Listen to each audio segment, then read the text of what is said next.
ডিম উৎপাদনের জন্য কোন জাতের পাখিটি সেরা, হাইব্রিড জাত নাকি জাপানি জাত? আগে আপনাকে জানতে হবে ডিম উৎপাদনের জন্য এবং মাংস উৎপাদনের জন্য কোন পাখিটি সেরা।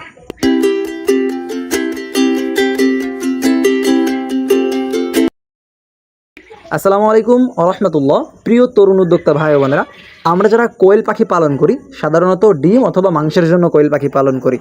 তো বাংলাদেশে বেশিরভাগ জেলায় আপনার ডিমের জন্য কোয়েল পাখি পালন করা হয়, কিছু জায়গায় মাংসের জন্য কোয়েল পাখি পালন করা হয়। তো আমরা প্রথমে কিছু বিষয় পার্থক্য করব, তাহলে আপনাদের বুঝতে সুবিধা হবে যে কোন পাখিটা কিসের জন্য সেরা। তো প্রথমত আমরা 4টা বিষয়ের ওপর পার্থক্য করব।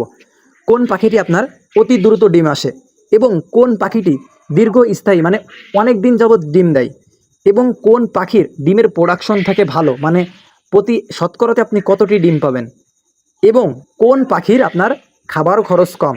এই 4টি বিষয় যদি আপনি পার্থক্য করতে পারেন তাহলে আপনি নিজেই বুঝতে পারবেন ডিমের জন্য কোন পাখিটি সেরা এবং মাংসের জন্য কোন পাখিটি সেরা। তো সাধারণত জাপানি জাতের বা হাইব্রিড জাতের 2টা জাতের পাখি আপনার 40 থেকে 45 দিনে ডিমে চলে আসে। যদি এদেরকে সঠিক ম্যানেজমেন্ট করা হয় এরা 40 দিনের আগেও আপনাকে ডিম দিবে, তাহলে 2টাই সমান সমান।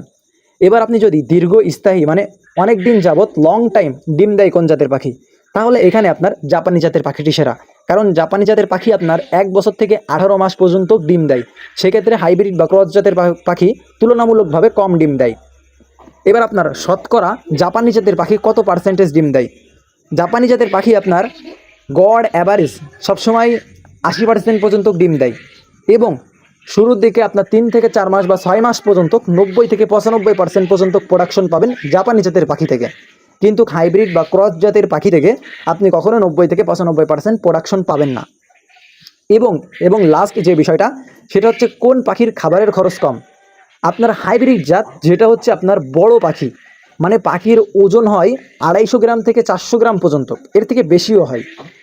আর জাপানি জাতের পাখির ওজন হয় আপনার সর্বোচ্চ 170 থেকে 180 গ্রাম।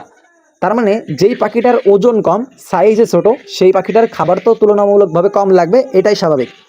তো জাপানি জাতের পাখি সাধারণত 24 থেকে 25 গ্রাম খাবার খায়, আর হাইব্রিড বা ক্রস জাতের পাখি আপনার খাবার খায় 30 থেকে 35 গ্রাম।